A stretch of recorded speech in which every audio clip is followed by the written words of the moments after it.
వృషభ రాశి వారికి 2025 ఆంగ్ల సంవత్సరంలో ఆదాయ వ్యయాలు ఎలా ఉండబోతున్నాయి, ఎలాంటి పరిస్థితుల్లో అద్భుతమైన యోగం పొందాలో ఈ వీడియోలో సవివరంగా సంపూర్ణంగా తెలుసుకుందాం. వృషభ రాశిలో ఏ నక్షత్రాలు వస్తాయనగా కృతికా నక్షత్రంలోని 2, 3, 4 పాదాలు, రోహిణీ నక్షత్రంలోని 4 పాదాలు, మృగశిర నక్షత్రంలో 1, 2 పాదాలు కలిపితే వృషభ రాశి. చాలామందికి పుట్టినటువంటి కాల సమయంలో డేటా బర్తులు లేనటువంటి వారికి పేరు యొక్క మొదటి అక్షరాన్ని అనుసరిస్తూ ఆ రాశిని తెలుసుకునే ప్రయత్నం చేద్దాం. ఈ, ఉ, ఏ, ఓ, వా, వి, ఉ, వే, ఓ అక్షరాల వారందరూ కూడా వృషభ రాశి జాతకులే. వృషభ రాశి యొక్క అధిపతి శుక్ర భగవానుడు. ఈ సంవత్సరము ఆంగ్ల సంవత్సరము మరియు ఉగాది పండగ నుంచి వీరి యొక్క ఆదాయ వ్యయాల్ని మనం ఒకసారి పరిశీలించినట్లయితే 11 ఆదాయం, వ్యయం 5. అంటే వృషభ రాశి వారు ఎంతటి అదృష్టవంతులు ఒకసారి గమనించండి. 6 రూపాయలు మిగిలబోతున్నాయి. స్థిరాస్తులు, చరాస్తులు, ఫ్యాక్టరీలు, విల్లాలు, క్రయ విక్రయాలు, బంగారు ఆభరణాలలో అద్భుతమైన, ఆనందకరమైన, ఆధ్యాత్మికరమైన జీవితాన్ని వృషభ రాశి వారు పొందబోతున్నారని చెప్పి కూడా గమనించాలి.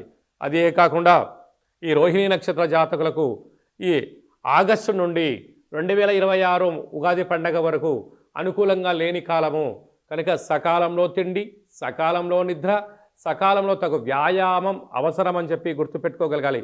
వృషభ రాశి జాతకులలో అధిపతి శుక్ర భగవానుడు అవ్వడం వలన రసాధిపతి, వస్త్రాధిపతి, సర్పాధిపతి శుక్ర భగవానుడు అవ్వడం వల్ల ఈ సంవత్సరం నూతన వస్త్రాలు, బంగారు ఆభరణాలు, విలాసవంతమైన వస్తువులు, విదేశాలకి వెళ్ళాలి అనుకుంటున్న మీ కోరిక నెరవేరబోతుంది.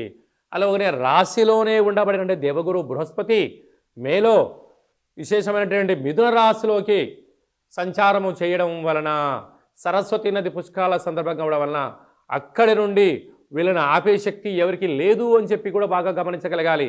అంటే ఎన్నో రోజులుగా మీరు ఎదురు చూస్తున్నారు, కష్టానికి తగిన ఫలితం రావడం లేదు. ఓపికగా పట్టుదలగా ఉన్నందుకు భగవంతుడి యొక్క ఆశీర్వాద చేత మీరు అపార కుబేర సంపన్నులు కాబోతున్నారు. వృషభ రాశి జాతకులను గుర్తుపెట్టుకోగలగాలి.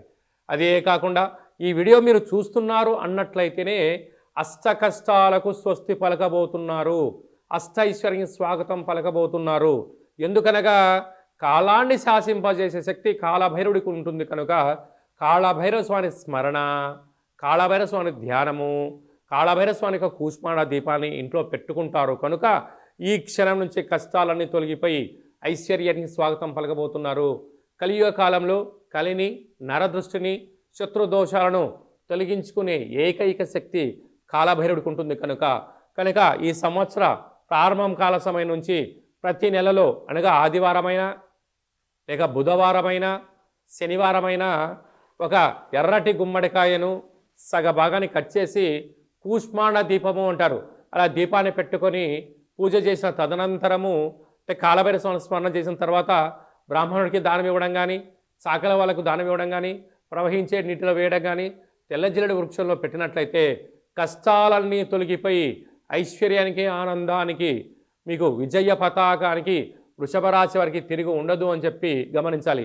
ఈ సంవత్సరం వీళ్ళు కోట్లు సంపాదించబోతున్నారని చెప్పడంలో ఏమాత్రము సందేహమే లేదు.